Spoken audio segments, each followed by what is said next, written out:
Sitting in a traffic jam? Damn that traffic jam, how I hate to be late. Hurts my motor to go so slow. Take one. So we're going to do a Skullcap. But of course, Skullcap is a nervine. And since this is a second year lecture, it's more not for like beginning herbalists, but for people who know something about herbs. We should still review what nervines are and what you use them for. So, because I want to talk about Skullcap and I want to talk about what makes Skullcap different than other nervines, but I don't want to skip all the good uses. We're going to talk about calming nervines, nervines that quiet and relax the nervous system. This is cool. So, remember, nervines can affect your physical body and they can affect your mental body. They have a physical aspect and a mental aspect. So, how about a reason to use a nervine? You got a reason to use a nervine? A specific indication? Something that's going on? Sure. Anxiety. Anxiety? A strain or sprain. A strain or a sprain, that's a really good one. Nervines are really good for strains and sprains because a lot of nervines are just band-aids. In other words, you take them, it helps the anxiety, but if you don't treat the underlying issue, when you stop taking it, your anxiety comes back. So, however, a sprain or a strain on a muscle, afterwards the muscle tightens up, okay, and then you're prone to re-injury and you have pain from the muscle being tight.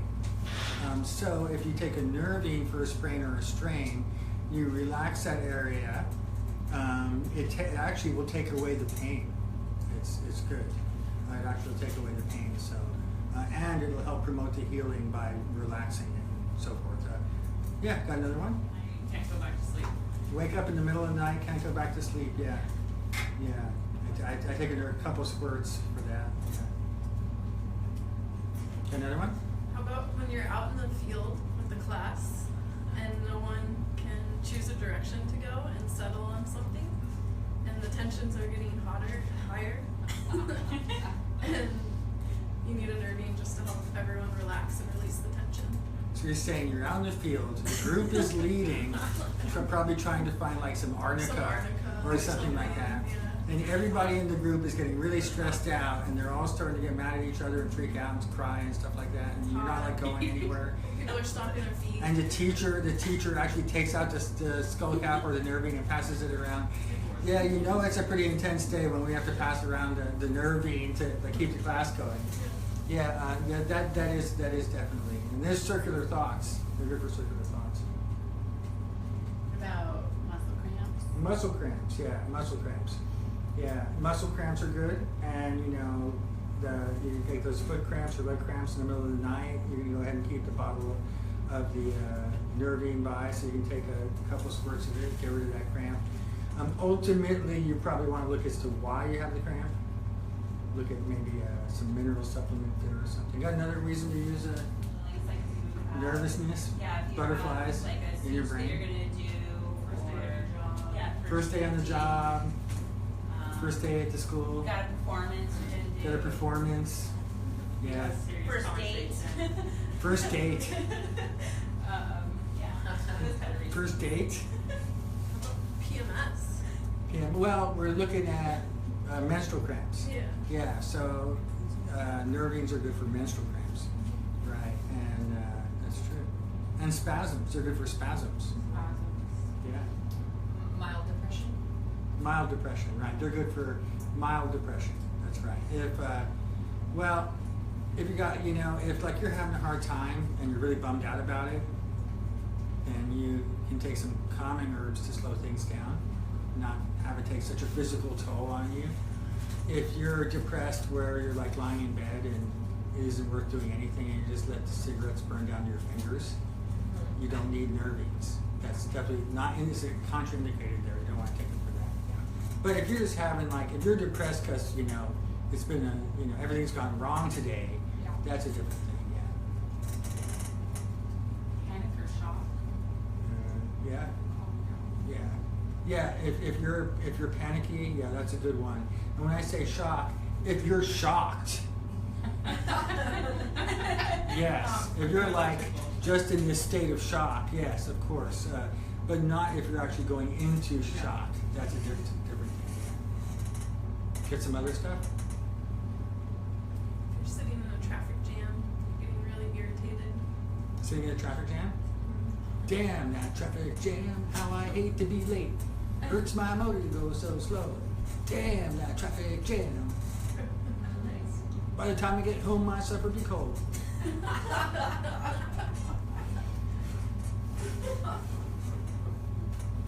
You got something else? For a headache. Depending on type.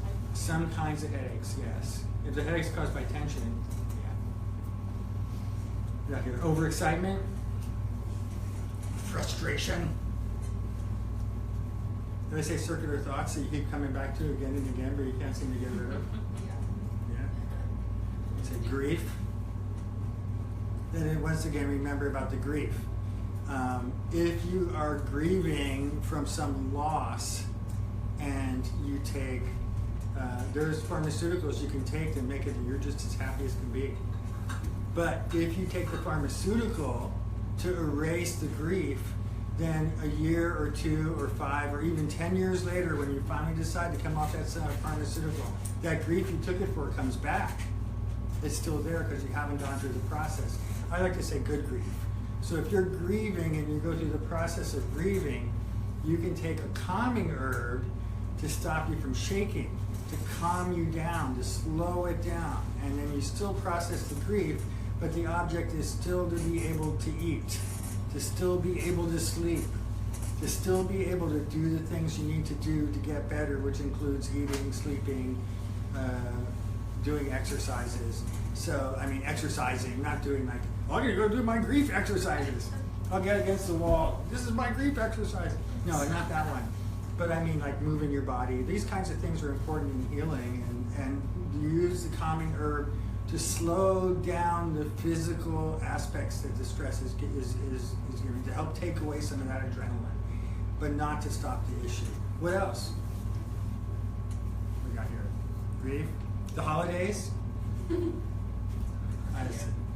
going back to visit. When are you get a real job?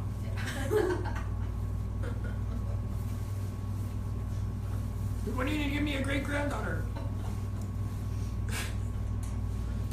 I think we touched on it, but stress. Stress, just stress in general. Yeah, that's the concept. That's the concept.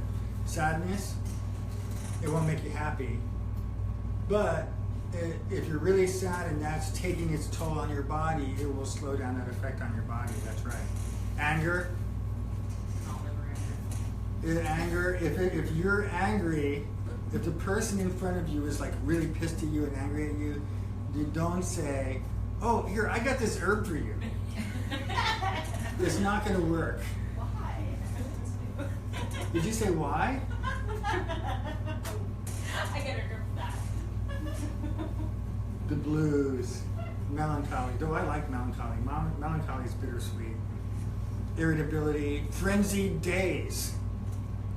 When you have a frenzied day, the days are just frenzied.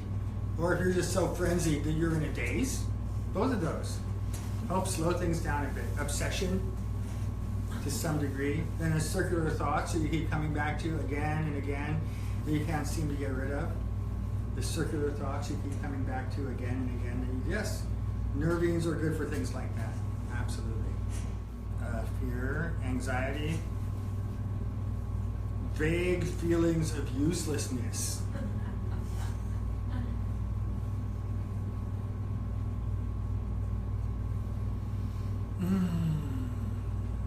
So what do we got? What do we got here? Physical. That's some mental, emotional levels. Some physical levels are like too much coffee, too much sugar. Yeah, if you want to cut the edge on the extra stimulants you took. You got the cramps, general muscle cramps, menstrual cramps, spasms like hiccups, diaphragmatic spasms. Use a calming herb for a spasm.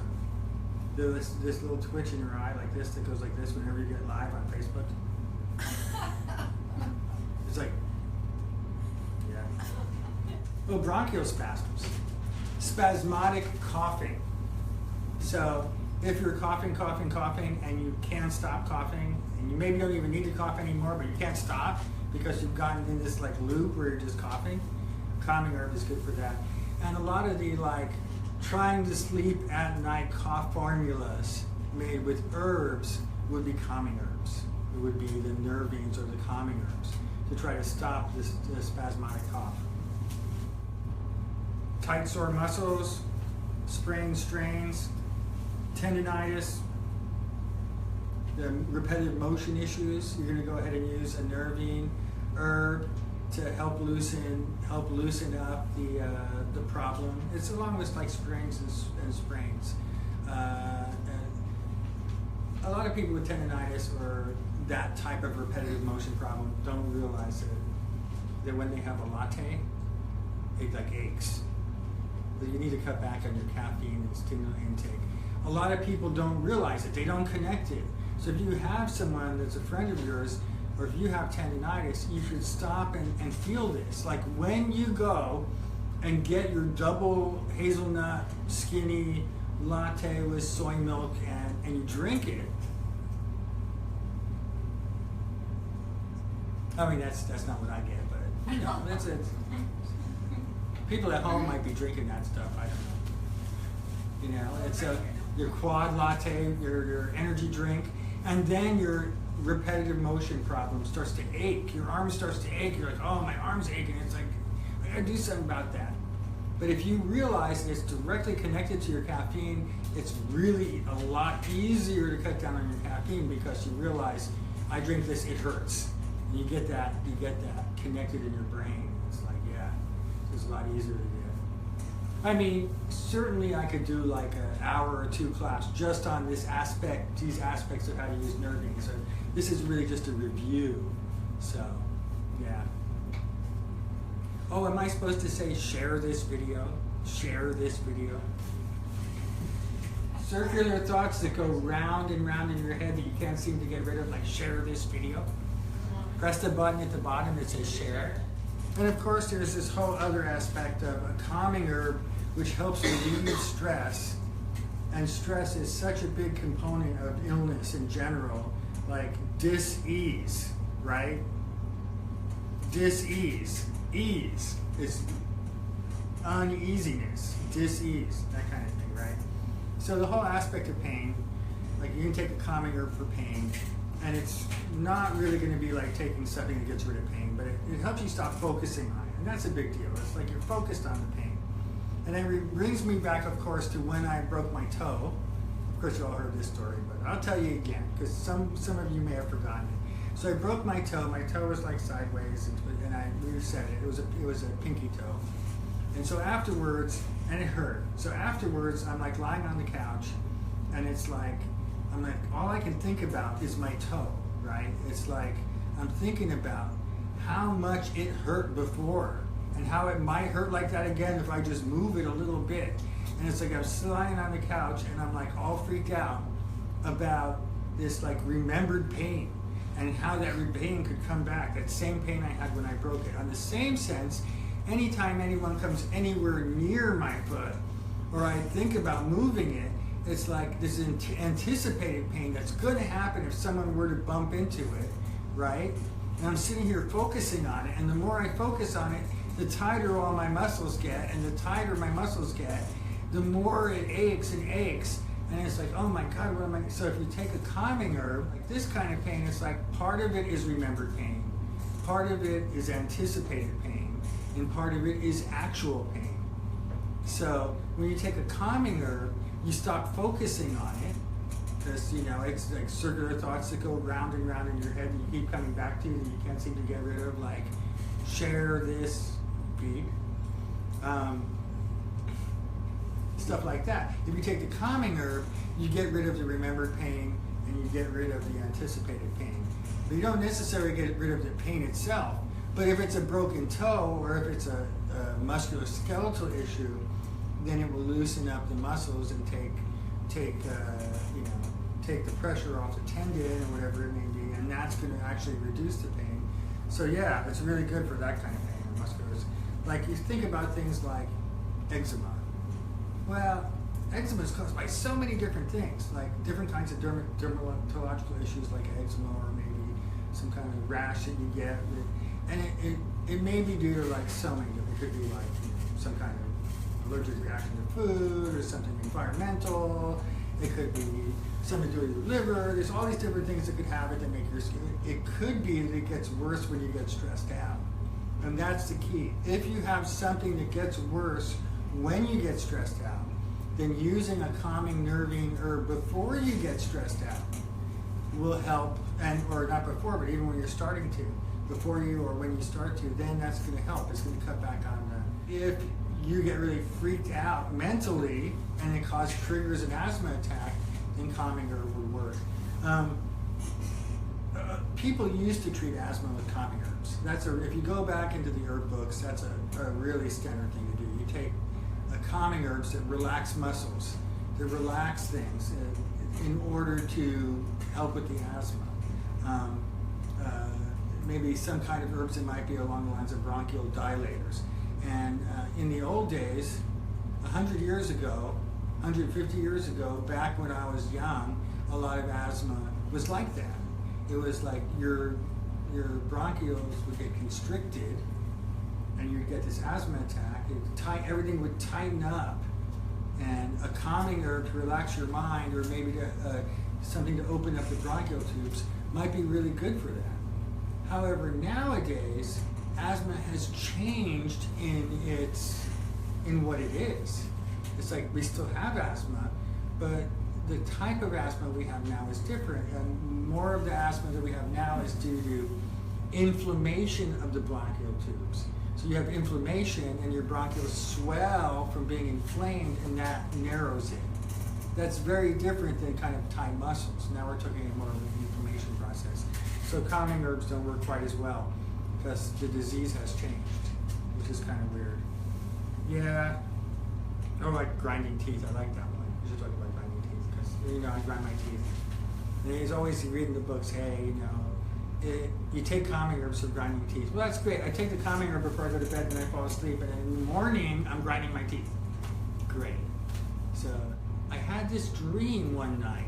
I was grinding my teeth, and I came across Cascade Anderson Geller, who's an herbalist here from the Pacific Northwest. She's dead now, but she was alive at the time. And I dreamed about her. I ran to her. I said, I've been grinding my teeth. She said, oh, take this herb. Take this herb, and it will work. And I took this herb, and it stopped my teeth grinding. I was like, yeah.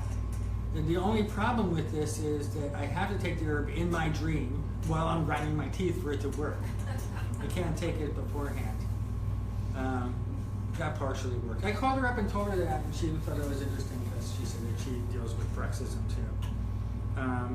And there's a whole bunch of other reasons to use calming herbs. I just want to do a quick review of some of the main things about calming herbs.